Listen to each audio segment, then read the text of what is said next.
अस्सलाम वालेकुम एवरीवन, कैसे हैं आप सब लोग। आई होप आप सब ठीक होंगे। अल्लाह ताला आप सबको अपनी हिफ्ज़ व अमान में रखे। तो यहाँ पे सहरी बना रही हूँ और बल्कि बन गई सहरी, हाँ, क्योंकि 2 लोगों की सहरी ऐसे ही होती है और मेरे घर में बहुत ही ज़्यादा सिंपल सहरी की जाती है। तो दूध और दही के साथ सहरी की। और ये है मॉर्निंग का टाइम, 11 बजे का टाइम है और मैं बना रही हूँ खाना। तो मेरी शुरू से यही आदत है, जब से मेरी शादी हुई, कि मैं सालन बनाना होता है तो मॉर्निंग में बना लेती हूँ। क्योंकि शाम के टाइम एक तो वैसे आपका एनर्जी लेवल काफ़ी ज़्यादा लो होता है और गर्मी भी बहुत ज़्यादा होती है किचन में। बाकी आपने और भी बहुत सारे काम देखने होते हैं, पकोड़े समोसे और ये चीज़ें भी मस्ट हैं। तो इस वजह से मैं सुबह के टाइम इस एक तो ये करती हूँ कि कुकर यूज़ करती हूँ, कुकर में सालन बनाती हूँ पूरा रमज़ान, चाहे सब्ज़ी हो गोश्त हो। दूसरा ये कि सालन मैं पकने के लिए रख देती हूँ और इधर से मैं झाड़ू और जो कुछ ऐसा काम होता है वो भी साथ साथ कर लेती हूँ। तो इस तरह से थोड़ा सा इजी हो जाता है। और आटा मैं 2 दिन के लिए गूंद के रख लेती हूँ। और मैंने आपको बताया था कि मैंने कोई भी चीज़ फ्रीज़ नहीं की। तो अदरक लहसुन का पेस्ट मैं बना रही हूँ, क्योंकि ये तो डेली काम आता है और काफ़ी ज़्यादा सहूलत हो जाती है इससे। तो मैं ये करूँगी कि अदरक और लहसुन का पेस्ट अलग अलग बनाऊँगी, इन दोनों को मिक्स नहीं करूँगी। और इनको किसी भी जार में डाल के रख लूँगी तो फिर काफ़ी ज़्यादा सहूलत हो जाएगी कि आप जब चाहें यूज़ कर लें। हाँ, वैसे आम रूटीन में तो मैं नहीं बनाती इस तरह से, मगर अब मैं बना रही हूँ। और इससे पहले 1 या 2 दफ़ा पहले बनाया था, मगर यही है कि खाना भी इतना ज़्यादा नहीं होता और टाइम भी काफ़ी होता है, तो मैं फ़्रेश बना लेती थी। अब क्योंकि रोज़े हैं तो इस वजह से मैं बना रही हूँ। और अदरक को मैंने पहले पीसा है, उसको चॉप किया, उसके बाद अब मैं लहसुन का अच्छा सा पेस्ट बना लूँगी और इसमें थोड़ा सा ऑयल डाला है ताकि इसका कलर चेंज ना हो। तो ये करने के बाद बस मैं बाकी और काम भी देखूँगी। अच्छा, ऐसा होता है ना कि इफ़्तार करने के बाद इस टाइम जब आप फ्री हो जाते हैं तो नमाज तरावी पढ़ने के बाद तो आपका दिल करता है कि बस आप सो जाएं। और मगर जब ये वीडियो एडिटिंग करने वाला काम हो तो मैंने देखा भी है और मेरे साथ भी ऐसा होता है, आवाज़ थोड़ी सी चेंज हो जाती है। वो यही होता है कि थकावट की वजह से ऐसा होता है। तो खैर ये सब तो चलता ही है। और आज मेरे बेटे को बहुत तेज़ बुखार हो गया। इससे पहले उसे डस्ट एलर्जी हुई थी, तो वो तो शुक्र है ठीक हो गया, मगर अब पता नहीं क्या हुआ कि अचानक से कल रात से बुखार शुरू हो गया। तो जैसे ही इफ्तारी की, इफ्तार से फ़ारिग होने के बाद हम फ़ौरन डॉक्टर के चले गए ताकि उसका चेकअप करा सकें। तो फिर मेडिसिन लेके आए हैं और उसके बाद कुछ प्रॉपर वो खा भी नहीं पा रहा क्योंकि उसके गले में दर्द है। और दवाई मेडिसिन जो भी थी उसको दे के अब सुला के बाकी जो काम थे वो फिनिश किए। और इसके बाद अब मैं काम कर रही हूँ अपना एडिटिंग का। तो जो भी न्यू आने वाले हैं इसी तरह से जुड़े रहें मेरे साथ। और जो लोग मेरी वीडियोस पसंद करते हैं उनका थैंक यू। और जो लोग न्यू हैं, जिन्होंने अभी तक चैनल सब्सक्राइब नहीं किया, तो kindly subscribe to my channel.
अदरक और लहसुन का पेस्ट मैंने बना लिया। तो पहले मैंने इसे शीशे के जार में रखा था, मगर फिर मैंने इसे इस कंटेनर में शिफ्ट कर दिया, जिनकी ये गोल शेप के होते हैं, काफ़ी अच्छे रहते हैं, एक दूसरे में फ़िक्स भी हो जाते हैं। तो इसमें मैंने इसलिए डाला कि मेरा बेटा काफ़ी हेल्प कराता है, फ्रिज से कुछ भी चीज़ इस तरह से लेनी हो जब मैं खाना बना रही होती हूँ, और ऐसा होता है कि या मैं थकी हुई हूँ, या इसके अलावा ऐसे भी मैं उसको बोलूँ कि आप मुझे टमाटर ला दें, ग्रीन चिली ला दें, या लहसुन अदरक ला दें, कोई भी इस तरह की चीज़ हो जो मैं उसको बताती हूँ तो वो मुझे ला के देता है। तो मैंने सोचा हो सकता है कि बच्चा है, उसके हाथ से जार गिरे और टूट ना जाए, तो इस वजह से मैंने इसे प्लास्टिक के कंटेनर में शिफ्ट किया। और यहाँ पे जो बर्तन मेरे ख़राब हुए थे उसको मैं अभी ही वॉश कर रही हूँ, क्योंकि अगर ये शाम तक पड़े रहे तो जो इफ्तार के बाद और बर्तन होंगे तो कुछ ज़्यादा ही ढेर हो जाएगा। इस वजह से इनको भी मैं अभी धो के ना ड्राई होने के लिए रख दूँगी। और बर्तनों का ड्राई होने का मसला मेरे साथ तो हमेशा रहता है। जब पहले मेरे पास स्टैंड होता था बर्तनों वाला, बल्कि अभी भी है मगर मैं वो यूज़ नहीं करती, तो ये होता है कि उसमें भी मैं ड्राई करके फिर रखती थी बर्तन, क्योंकि अगर आप इसी तरह से ताज़े धो के उसमें आप लगाते जाते हैं रैक में, तो ये होता है कि वो फिर उस पर वो थोड़ा ख़राब हो जाता है और अच्छा भी नहीं लगता। तो इस वजह से उसमें भी मैं ऐसे ही ड्राई करके रखती थी, और यही हमेशा होता है कि ड्राई होने में थोड़ा सा टाइम लग जाता है। तो धनिया मैंने साफ़ किया था इसको, क्योंकि पकोड़े अब डेली बनने लगे हैं, तो धनिया मैंने साफ़ करके इसको मैं ड्राई रोस्ट कर रही हूँ।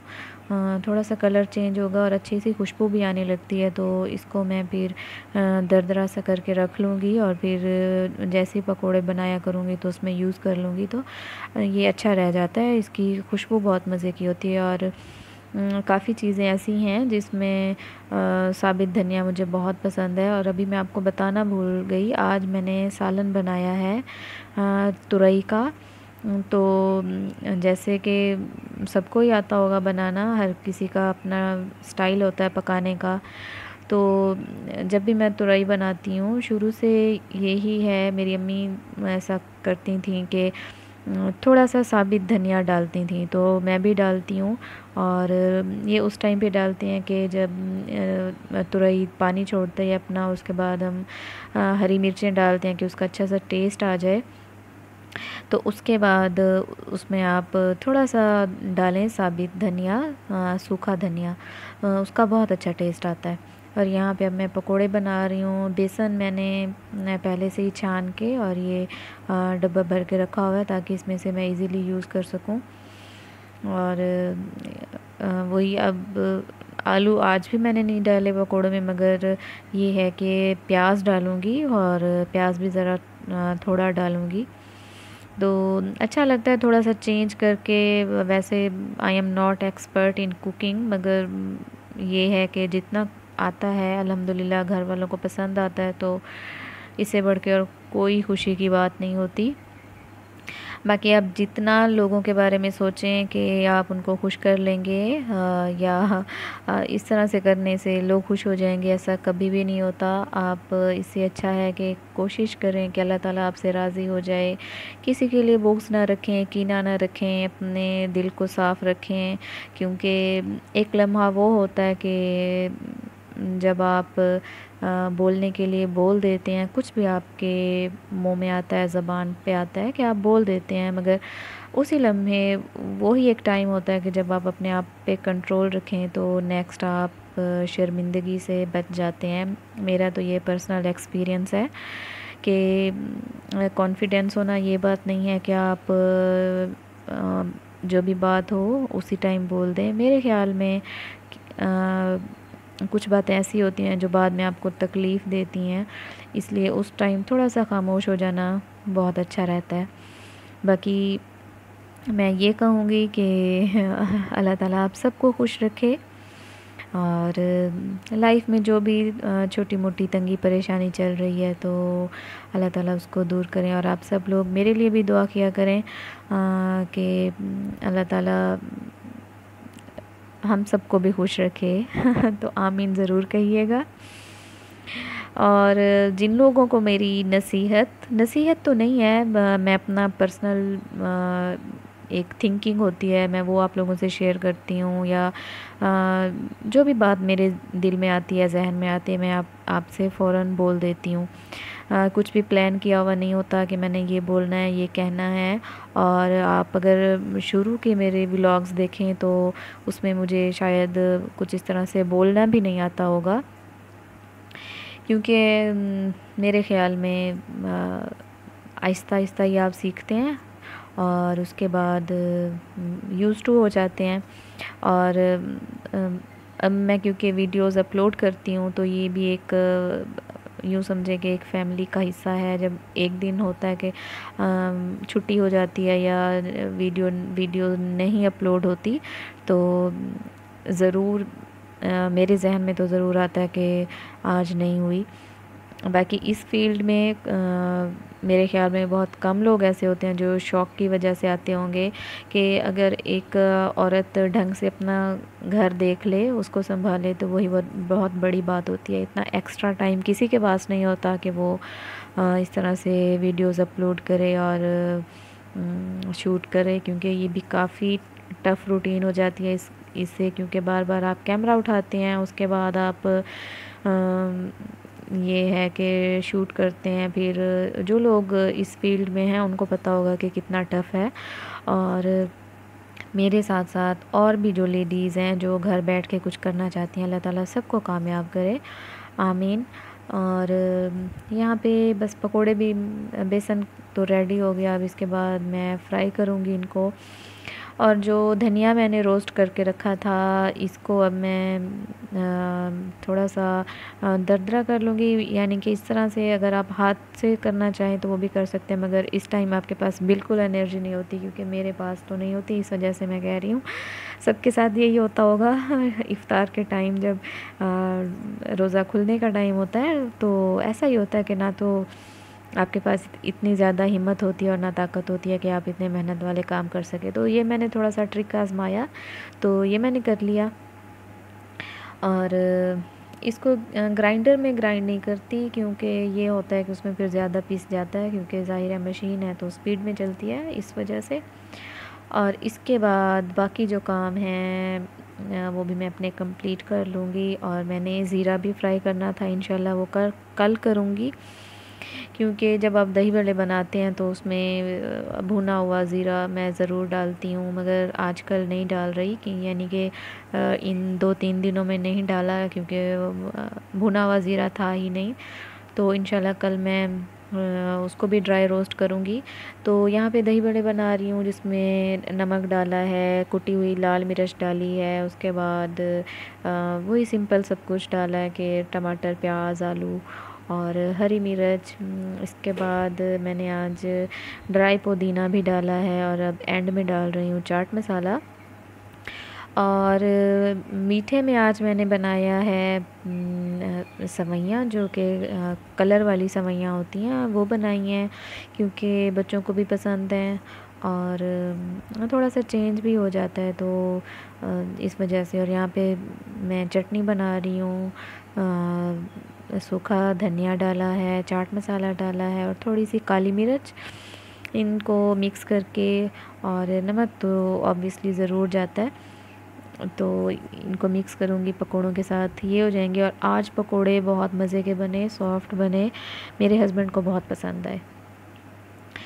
तो बहुत कम ऐसा होता है कि वो फ़ौरन ही बोल देते हैं कि आज कुछ कोई ऐसी चीज़ हो जो उनको पसंद आए तो फ़ौरन वो बोल दें। हाँ, थोड़ा टाइम गुजरने के बाद यानी कि जब वो खाना खा के फ्री होते हैं तो फिर ज़रूर बताते हैं, वरना फ़ौरन इस तरह से नहीं बताते कि टेस्ट करने के बाद फ़ौरन ही कहा हो कि नहीं आज खाना बहुत मज़े का है, इस तरह से कम वो बोलते हैं।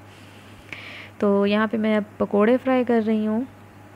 तो पकोड़े फ्राई करने के बाद बाकी चीज़ें रेडी हैं, शरबत भी मैंने बना लिया और बस इसके बाद फिर दस्तरखान लगाऊंगी और उसके बाद इफ़्तार करेंगे। बाकी आप लोग बताएं कोई स्पेशल डिश जो आपके घर में बनती हो इफ़्तार में, तो वो ज़रूर शेयर करें, जो इजी हो, क्विक हो, ताकि किसी और की भी हेल्प हो जाए और मैं भी ज़रूर ट्राई करूँगी। और इसके साथ अगर आपको मेरी वीडियोस पसंद आती हों तो काइंडली ज़रूर बताया करें, बहुत ज़्यादा खुशी होती है कमेंट पढ़ के। मैं हर एक बंदे का कमेंट पढ़ती हूँ, रीड करती हूँ और आंसर भी करती हूँ।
और ये मेरा लास्ट काम था पकोड़े फ्राई करने वाला। पकोड़े फ्राई करने के बाद मैंने रोटी भी बनाई, क्योंकि एक रोटी बनानी होती है, तो वो भी मैंने बना ली क्योंकि हमने फ़ौरन ही जाना था डॉक्टर के पास, तो इस वजह से मैंने रोटी भी बना ली। अदरवाइज़ मैं नमाज़ पढ़ने के बाद फिर मैं रोटियां बनाती हूँ। तो आज मैंने पहले ही बना ली क्योंकि डॉक्टर के पास जाना था।